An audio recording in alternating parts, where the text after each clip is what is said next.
fantástico. E eles estão permeando toda a sociedade. Os grandes bancos hoje não podem mexer com eles, porque as grandes riquezas depositadas nos grandes bancos são desses 3 tipos de crime, né? Alguns deles são muito superiores em poder de fogo aos Estados nacionais, né? Então, e é uma coisa interessante, gera-se uma massa sobrante. Massa sobrante é uma terminologia que surgiu agora, né? O que é massa sobrante? São 3 bilhões de homens e mulheres que o mundo não precisa, ou melhor, essa civilização não precisa, esse modo de produção não precisa, sobrou para morrer, né? E aí, interessante, sai a opressão e entra a exclusão. Hoje, aquela que nós dizemos, né, para muita gente, olha, eu prefiro ser oprimido do que ser excluído. Muita gente fala, né? Eu quero ser oprimido porque eu estou excluído. Aqui, uma coisa interessante, a visão de mundo, né, dessa civilização. O mundo é dos fortes e dos vencedores, né? O Hayek, aquele lá, junto com o Popper, mas o Hayek, o texto é do Hayek, né? É um crime contra a humanidade ajudar alguém em situação difícil. Ele diz claramente isso. Se você passar numa rua e você vê um pobre no meio da rua morrendo, se você ajudá-lo a viver, você está indo contra a natureza. Porque é a natureza que tem que prever. Ele tem que ser forte. Se ele conseguir ser forte para levantar e viver, pronto, ele venceu. Senão, se ele morrer, é algo que é inerente a ele. Se você ajudá-lo, você está fazendo um crime contra a natureza. É Hayek que diz isso, aquele de lá, né? Que é o pai do neoliberalismo, um dos pais, junto com o Popper, né? Aí cabe à natureza e ao esforço de cada um viver e dar-se bem, né? Tudo isso daqui, olha, a caridade e a fraternidade são valores dos fracos, dos que não merecem viver, porque não são dignos da vida. Só é digno de viver aquele que é forte, aquele que vence. Por isso, a frase que se cunhou durante a década de 90 é o darwinismo social. O darwinismo social não é nem Darwin, né? Porque Darwin é mais do Haeckel, é um outro biólogo que veio depois de Darwin, que dizia que só os organismos mais fortes vencem os mais fracos. Então, na evolução, só sobrevivem os fortes. Os fracos não têm continuidade evolutiva, né? Aqui, isso. Isto foi e é o que se vive hoje, né? Pode parecer que não, mas é isso sim, né?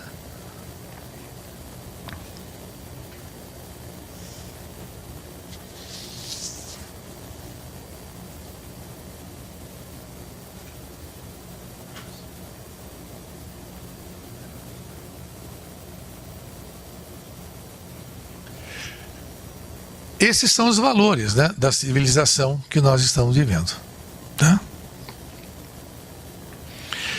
Só que esses valores, eles não permitem outra coisa a não ser a sensação de vazio, né?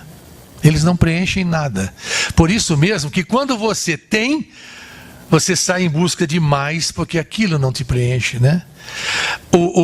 A sensação do efêmero, ao invés de um amor prolongado, duradouro, cheio de problemas, mas que você vai construindo, né?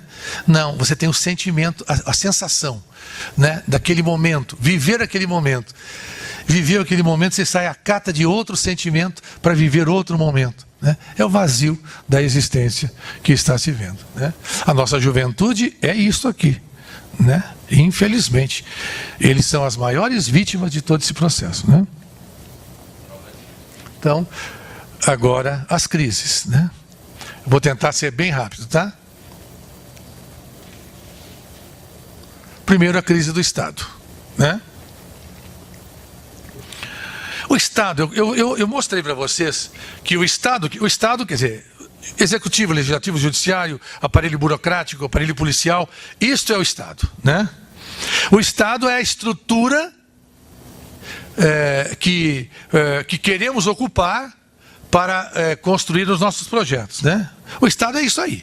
Este Estado que nós conhecemos é um Estado novo, né? No sentido de que ele não tem mais do que 250 anos. Antes dele, você tinha o Estado aristocrático, você tinha os estados, as cidades-estados, você tinha modelos outros de Estado. Este modelo de Estado, que é o chamado Estado Nacional, ele vai nascendo aí no século XVII, XVI ainda tem alguma coisinha, né? Que ele nasce, este Estado nasce para fazer frente à aristocracia, né? Para possibilitar um poder maior à própria burguesia, no sentido que ela precisava disso para vender os seus produtos, etc. Precisava do próprio exército do Estado para fazer valer os seus interesses nas colônias, assim por diante. Então, o Estado que nós vivemos hoje é o Estado desta civilização, né? E este Estado está em crise, né? Algumas coisas rápidas. A partir daqui entra muito de uma reflexão que fizemos ao longo desses 6 meses na CNBB, e foi aprovado na quinta-feira um documento. A CNBB aprovou quinta-feira um documento que deve se chamar assim: sobre a reforma do Estado... Não, pela reforma do Estado com participação democrática. É esse o nome do documento que foi aprovado na quinta-feira à tarde, né? O Vinícius e a Simone têm parte do texto. Aliás, vocês têm muito mais do que parte do texto. É bem grande. Não repasse, né? Porque agora ele se transforma em documento e ainda tem que fazer uns retoques. Mas é esse o tema. A crise do Estado, a crise da democracia, a crise do mundo do trabalho, a crise de sustentabilidade. Só não entra na crise da família, a crise da religião, porque não era o tema, né? E todo mundo está dizendo, este documento é corajoso, é sinal dos tempos, porque nunca a igreja soltou um documento destes, onde ela analisa isso que eu estou falando para vocês, né? Analisa a crise civilizatória também e depois entra na crise do Estado, né? Então, o Estado é isto, né? O Estado é isto.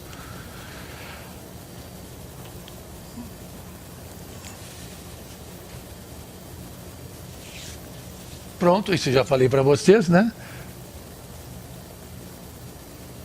O Estado, enquanto... O Estado é grande demais para resolver o problema do buraco da frente da minha casa, mas ele é pequeno demais frente às grandes corporações. Você tem 10 grandes corporações econômicas hoje que são superiores em PIB às somente 3 grandes fortunas que são superiores, grandes estados que têm PIB superior a essas grandes corporações.